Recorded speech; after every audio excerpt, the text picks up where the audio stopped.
AllBall TV. They scared, but I'm not. They don't like comentario. Y suscribe. You know who I would rather over here than Giannis? Give me Sabonis, man. Okay. I would do that. I would take Sabonis for Julius Randle right now. Not mad at that. Because I think he's Randle and Hartenstein all in one. I'm not mad at that at all. If that's what we do, if we getting a guy like that, we talking about a guy that's, he going to clean the glass for us.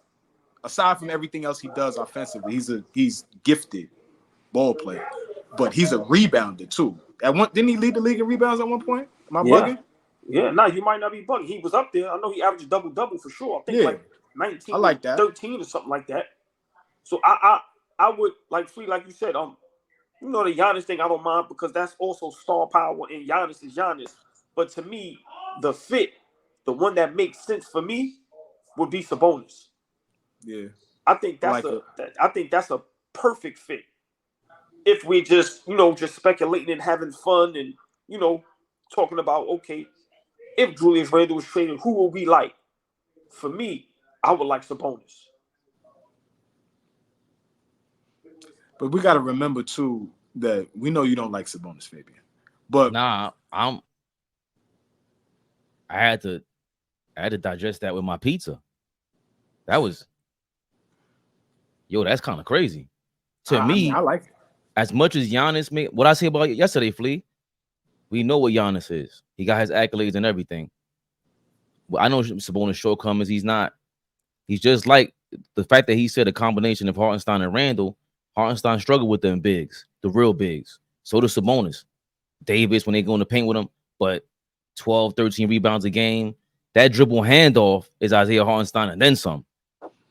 Him and Brunson will be vicious. And then you got a real guard, him and Fox, they did their thing for one season, but this is different. I was so scared that the Hawks were going to get him because all Trae Young do is dribble handoff. And Sabonis is the king of that. Nah, Sabonis fits this team and this era with his style of play. That is the guy you love his bait. Game.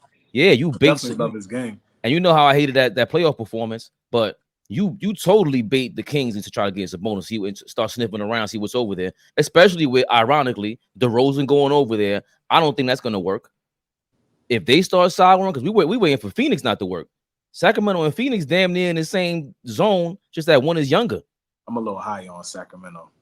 Really? Okay. I think a piece like that, DeRozan over there with them, they right on the brink of being a good team. Right? 2 years ago, they were in Game 7 in the first round against the champs. They were second seed, please? They were two seed. They were 2 seed, and when they lost Game to the 7, Golden State, right? Steph had to go for 50. Yeah, that's a fact. You know what I'm saying? Steph had to go for 50 against them to close them out. But you know what, Flea? How long? And this is no knock to Fox and them guys over there, great players. But how long are they gonna teeter on to just being good? That's what I'm saying. It might just take a DeRozan. But let me make y'all laugh. Is DeRozan kryptonite? Is he like bad luck? It just seems like everywhere he goes, it doesn't work. From San Antonio to Chicago, Toronto. I mean, is he the player that he can't? He stabilizes you, but he doesn't get you over the hump. But he can't be your best player. I don't think that's. Can he be your second best player? Possibly. At this point now, you a championship team if DeMar DeRozan your third best player. You a pretty good team if DeMar DeRozan your second best player. He's never been in that position. DeMar DeRozan your best player. You're not really a good team. I don't want to get off Knicks Rehab, but yeah, we could definitely talk about this. I don't know how much better he makes Sacramento with John Morant coming back, and then the West is so tough. Like I said, I think Sacramento's a good team. I don't know if he a bucket, bro, and he creates that mid-range spot where they don't get a lot of shots from there. You got my guy Keegan Murray, who's a legit 3-point shooter, but he gonna shoot the 3 or he gonna get to the rim. He ain't doing too much in between. Fox is going to shoot the three or he going to get to the rim. Quater, the white boy, is he still in Sacramento? I believe so. Herter. Yeah, Herter. We're trying to entice them to go trade Sabonis right now over Giannis. So we that's unanimous for us, where it's like I'd rather take Sabonis right now than Giannis, just as a fit. Just fit. Yeah, because I don't like his, like I said, we spoke to the dribble handoff with Dame Lillard. It was tough. It's a tough adjustment for somebody. You either want to set that pick or you don't, Flea. You could tell me better. But I'm watching, like, he doesn't even plant his foot. He like toe taps and then runs to it. He dives to the basket. It's like, Giannis, you supposed to let Dame's man open. Giannis a generational type player though. Man. Yeah. You know, we don't see that type of guy too often. So yes, fit, maybe Sabonis fits way better. But when you talk about, like, we ain't gonna see another Giannis type guy for a while. Like the way that he got to it this stretch that he's been on the last, what is this now? 8 years? Like this stretch is crazy. He's different. Yeah. I don't see how he gets it. Like you don't see too many people get it how he gets it. But I'm gonna be honest, you know, I'm a harsh critic, man, and maybe I'm too hard on guys' pause, but Giannis he got one championship, he been in one finals, right? Yeah. That was his only finals? Right. In 8 years, one finals, you know. Two MVPs, a defensive player of the year. Like you an accolade nigga. Don't run from that. You an accolade nigga. I understand, but let's start being honest, you know. Some of these accolades, man, they giving them out like free water, man. Like, you know, let's be for real. So I'm just being honest. I know the accolades is day and they count, but I don't look at them how I looked at them maybe 10 years ago. That's fair. And I'm just saying, you know, when you're that guy, LeBron, KD, Steph, if you that guy, listen, man, I need to see more. I need to see more than one finals appearance. I will say this though. Who gets how much potential is fulfilled with Sabonis here under Tibbs compared to Giannis here under Tibbs? Like, if whatever you think about Giannis, whatever's missing, if he's with Tibbs, what does that mean compared to Sabonis being here?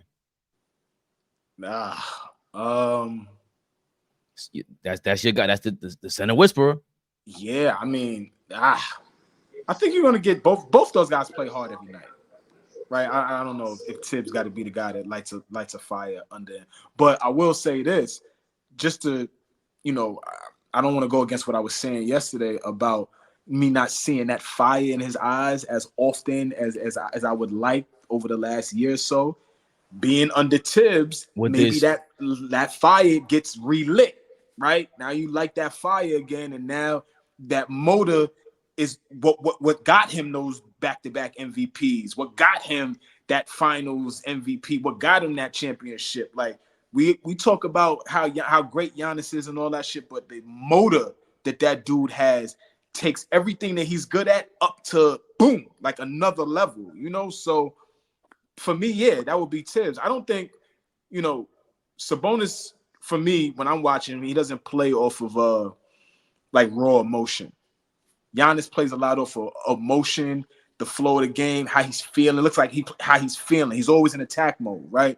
Sabonis, you know, is just a hell of a basketball player. You're going to get that from him every night. So, you know, I just think you would just see a more polished and a more a guy that, you know, knows who he is. I don't think Sabonis knows how good he is yet. I think he plays kind of timid sometimes. Yeah, I don't think he knows how good he is yet. And with the way you just described Giannis, bro, that shit sounds like a movie. Because I forgot. I'm always forgetting Giannis be bro. Like in the New York, motion that dude plays with, it gets me. When I watch, it gets me going. I'm like, oh, okay, yeah, get to it. You on mute, OG. I love this conversation, and I'm gonna end mines on, you know, we owe Randall. Let's see what happens in the 4 year. And if things don't work out, I think we explore those options that we're talking about. I think now we would be that Toronto with DeMar DeRozan, where it's like, okay, We got to make that one upgrade to get us over the hump. But I think we owe Randall at least, extend him, give him his money. And like I said, let's see how we look fully healthy this season, which we all agree. I think we could win the championship. This is not because I'm a diehard Knicks fan. I'm not being biased. I watched the game, and nobody plays harder than us. We're a complete team. We have a good coach. And I think we have everything. We have an MVP candidate, and we have everything. So, but yeah, I think, we respect him enough unless, we see an opportunity. You have to strike when the iron is hot. If we can get us a bonus, a Giannis, an AD before the trade deadline, and it's legit, it's sad to say you have to do that. But if it ain't nothing like that, I'm not entertaining nothing. I'm sorry. If it ain't an AD, it's a bonus, a Giannis, don't call my line. I'm not entertaining nothing. Simple and plain. AllBall TV. They scared, but I'm not. They don't like comentario. Y suscribe.